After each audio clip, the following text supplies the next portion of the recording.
My point is that there are consequences. There are consequences to a lack of collaboration. None of these things happened. The reason they didn't happen is because Darwin and Mendel never collaborated. And the reason that they never collaborated is important. The reason that they never collaborated is because Mendel was brilliant, but he was poor, and he was isolated. And the fact is that poverty and isolation are the enemies of collaboration.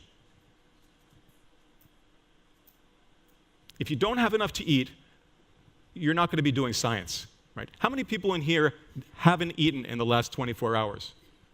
No one. Oh, this gentleman here. So I've got some bad news about your collaboration.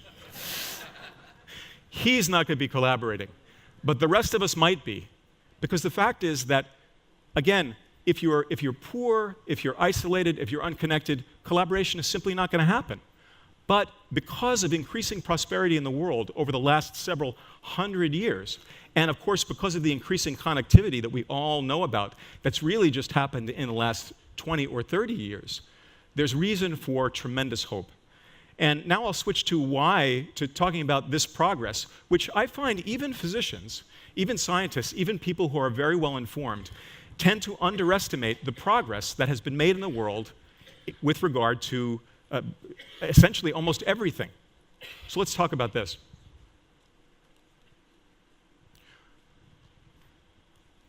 I'm pressing the button. So when Mendel was around, about 95 or 96% of the entire population of the world, which was about 1 billion people, lived in what we would call extreme poverty. No running water, no vaccinations, not enough food to eat, etc., etc. Dirt floors in the houses. More than 95% of the population, including Mendel's family. That's why he became a priest.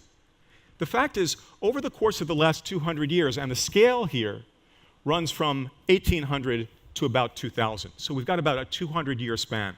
The fact is that although we have 7 times more people on the planet now, we have, in absolute numbers, fewer poor people. The population has multiplied by 7, and the number of poor people has actually dropped. This is enormous progress. We've talked about, again, the collaboration that never happened.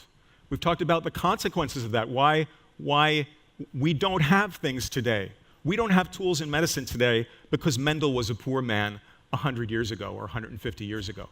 That statement is literally true. We've talked about the improvement, of course, all around the world and what that means for us, and I've shown you one small example of what I've done with these tools. But I'm absolutely positive that people in the audience could do so much more with these tools. And again, the only thing that's standing between you and collaboration with all of these people in the world is the will to collaborate.